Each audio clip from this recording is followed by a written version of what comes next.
তাহলে চলো আজকে শুরু করতে যাচ্ছি ক্লাস 11 বাস্তবত্ব বুক থেকে ডেপ্রিসিয়েশন চ্যাপ্টারটার কোশ্চেন নাম্বার 46। দেখো কি বলছে।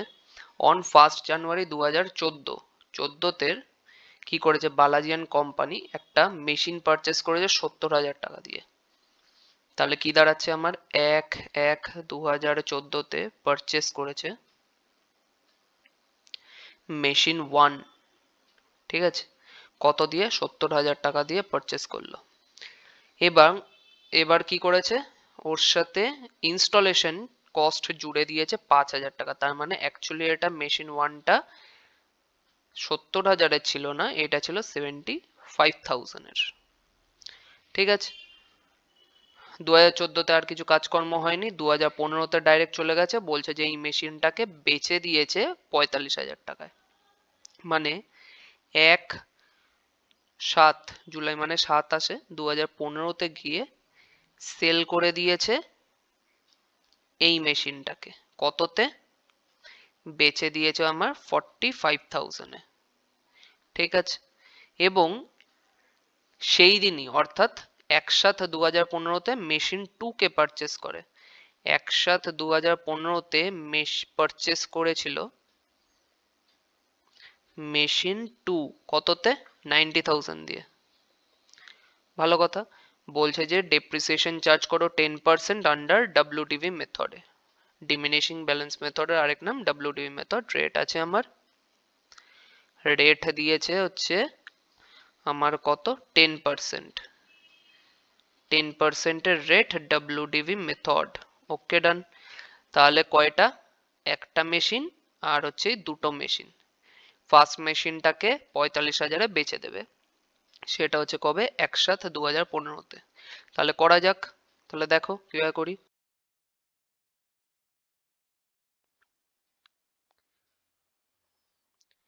সেই একইভাবে একদিকে আমাদের ডেট পার্টিকুলার, যেহেতু দুটো মেশিন আছে বলে মেশিন 1 মেশিন 2, আর অবশ্যই এটা হচ্ছে আমাদের টোটাল ডেপ্রিসিয়েশন। এটা কি করছি, এটা হচ্ছে স্টেটমেন্ট অফ ডেপ্রিসিয়েশন, যেটা হচ্ছে আমাদের ওয়ার্কিং নোট। 1/1/2014-তে আমি একটা মেশিন পারচেস করেছিলাম যার দাম ছিল 70,000। কি করে 70K plus 5K, all total মিলিয়ে 75,000 রুপিস ছিল। 2014-তে আর কিছু কাজকর্ম হয়নি, সেই জন্য বছরের শেষে আসলাম 31/12/14-তে, ডেপ্রিসিয়েশন চাপিয়ে দিলাম 10% সারা বছরের উপর। কি করে 1/1/14 থেকে 31/12/14 আমার সারা বছর হয়। তাহলে 45,000 ইন্টু 10%-এর রেট ছিল, ডব্লিউডিভি মেথড ছিল। তো লেস করলে আসে 1/1/15-তে 67,500, আর অবশ্যই অল টোটাল ডেপ্রিসিয়েশনের ঘরে 7500 যা যা আসবে ডেপ্রিসিয়েশন অল টোটাল করে বসাতে থাকবো। প্রশ্ন ওঠে 15-তে 30/6/2016-তে মেশিনটাকে আমি বেচে দিয়েছি। তো ব্যাপারটা একটু বোঝার চেষ্টা করো। সাপোজ আজকে আমার কাছে একটা এসি ছিল, ঠিক আছে। এসিটাকে হয় দুটো কন্ডিশনে করতে পারি। ফার্স্ট কন্ডিশন কি, হয় মেশিনটাকে বছর পড়ার সাথে সাথেই ফার্স্ট ডেতেই আমি সেল করে দিয়েছি, এই একটা কন্ডিশন হতে পারে। অথবা কিছু ফিউ মান্থস ইউজ করার পর দেন হচ্ছে সেল করেছি। ঠিক আছে, ফিউ মান্থস ইউজ করার পর সেটাকে আমরা কি করলাম, সেল করলাম।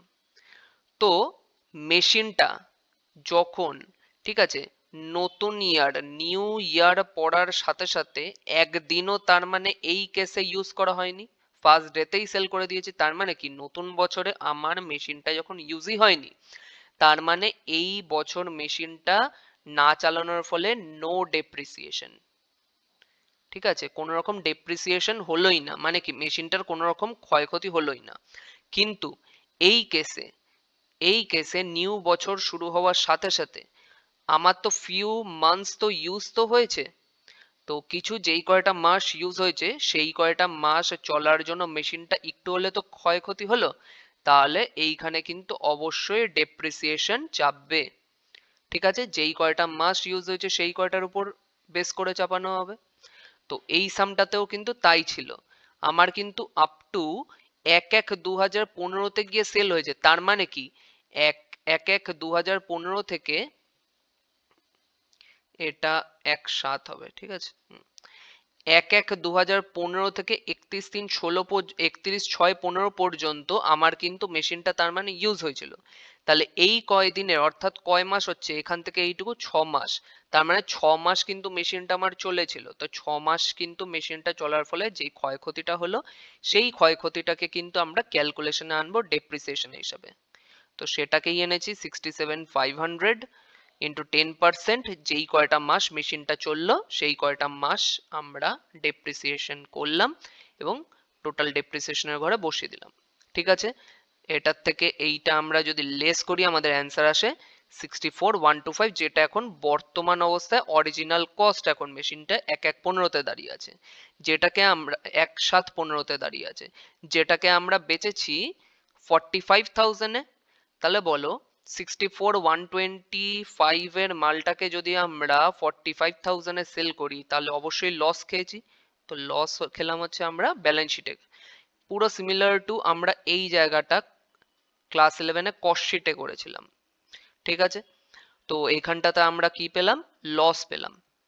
তো এই লসটার আর হচ্ছে এই সেল দুটোর কিন্তু ট্রিটমেন্ট অবশ্যই আমার মেশিনারি অ্যাকাউন্টে হবে। আচ্ছা, তো আরেকটা জিনিস কি ছিল আমার মনে করে দেখো, 1/7/2015 সেই দিনই আমি একটা নতুন মেশিন অর্থাৎ মেশিন 2 পারচেস করে নিয়েছিলাম। কততে? 90,000-এ পারচেস করেছিলাম। তাহলে সেটাকেই এবার ট্রিট করব দেখো। তো সেই হিসাবে 1/7/2015-তে মেশিনকে পারচেস করলাম, মেশিন টু পারচেস করলাম। তো মেশিন 2 এখানে 90,000 বসিয়ে দিলাম। আর কিছু বলে দেয়নি 2015-তে কিছু করতে হবে কি করতে হবে না, সেই জন্য বছরের শেষ দিন যাব, ডেপ্রিসিয়েশন চাপিয়ে দেবো 10%। এই মেশিনটা তো আমার সেল করা হয়ে গেছে, তো এখানেই ক্লোজ। এইবার আমি শুধুমাত্র সেকেন্ড মেশিনটার উপর করছি 90,000, 10%। আর একসাথে যেহেতু পারচেস করেছিলাম আপ টু 2015-তে চললো 6 মাস, 31/12 পর্যন্ত চলেছিল, সেই জন্য 6 মাস। তো ক্যালকুলেশন করলে আসে এটা 4500, যেটাকে আমি অল টোটাল ডেপ্রিসিয়েশনের ঘরেও পাঠিয়ে দিলাম। যেহেতু বছর শেষ সেই জন্য এইবার পুরোটার তলে দাগ কাটবো, আমরা লেস করলে পাচ্ছি 85,500 1/1/16-তে। ঠিক আছে, কোশ্চেন আমাকে ক্লিয়ার কাট বলেই দিয়েছিল। কি ক্লিয়ার কাট বলেছিল? 2016টাকেও বানাতে, সেই জন্য আমি 16-র ক্যালকুলেশনটাকেও এখানে করেছি। তো 31/12/2016-তে আসবো বছরের শেষে, কারণ 16-তে আর এক্সট্রা করে কিছু বলেনি। সারা বছরের উপরে 10%-এর ডেপ্রিসিয়েশন 85,500-এর উপর চাপালাম, অল টোটাল ডেপ্রিসিয়েশনের উপর ঘরে বসিয়ে দিলাম এবং অবশেষে গিয়ে আমি ব্যালেন্সিং ফিগারটাকে বের করে ফেললাম, যেটাকে কিনা আমরা চেক করে নেব সিডির যেই ফিগারটা আসবে তার সাথে। তাহলে চলো করা যাক মেশিনারি অ্যাকাউন্ট, এক এক করে এই স্টেটমেন্ট অফ ডেপ্রিসিয়েশনকে কপি করা যাক। ঠিক আছে, তাহলে চলো দেখো কিভাবে করি।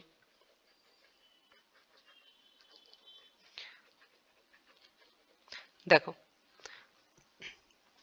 ফার্স্টে কি আছে? পারচেস করেছে 1/1/14-তে।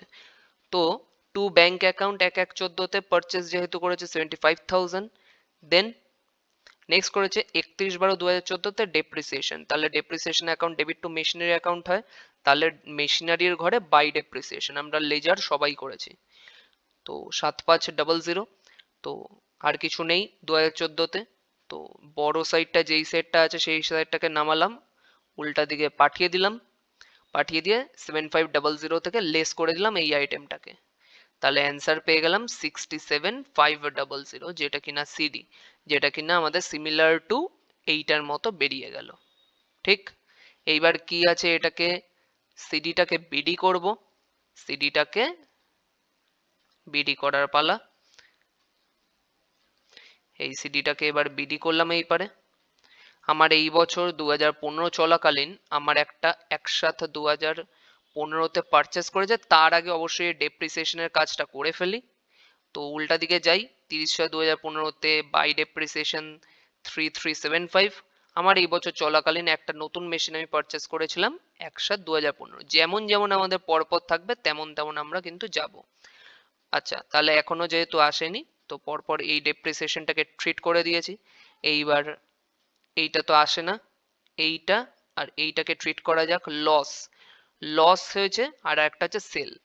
পারচেস করলে টু ব্যাংক, সেল করলে বাই ব্যাংক 45,000। আর যেহেতু এটা লস হয়েছিল সেই জন্য বাই পিএল অ্যাকাউন্ট বলে 19,125। এটাই যদি আজকে প্রফিট হতো তাহলে এই সাইড দিয়ে টু পিএল অ্যাকাউন্ট মানে প্রফিট অ্যান্ড লস অ্যাকাউন্ট ব্র্যাকেটে প্রফিট দিয়ে এইখানে লিখতাম। ঠিক আছে, নেক্সট দেখা যাক কি হয়েছিল। নেক্সট এবার হচ্ছে আমার এক সাত 2015-তে আমরা পারচেস করেছি নতুন মেশিন 90,000 দিয়ে, সেই জন্য এইবার 1/7 2015-তে 90,000 দিয়ে লিখে দিলাম।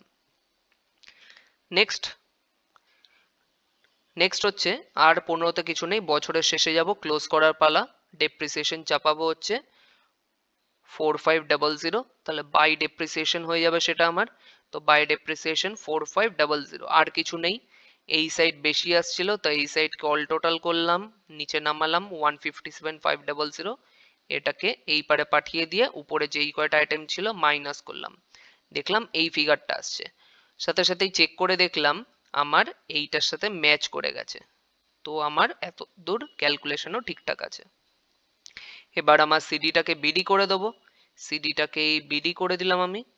আর এই বছরে আর কিছু নেই, ডেপ্রিসিয়েশনটাকে চাপালাম আর এটা নামিয়ে দিয়ে এই পারে নিয়ে গেলাম আর ফিগার বের করে ফেললাম 76,950 যেটা আসছে। কোশ্চেনে বলুক কি না বলুক অবশ্যই আমি ক্রস করে দেখিয়ে দেবো এইটাকেও। 1/1/2017-তে পরের বছরের ওপেনিং ব্যালেন্স কিন্তু অবশ্যই দেখিয়ে দেবো, যেটাকে two balance B by D বলে 2017 ওপেনিং ব্যালেন্স সিডিটাকে বিডি করে দিলাম 76,950 বলে অবশ্যই শো করিয়ে দেবো। ঠিক আছে, আশা করি বুঝতে পেরেছো। যদি অসুবিধা হয় তাহলে আমাকে জানিও, হেল্প করবো।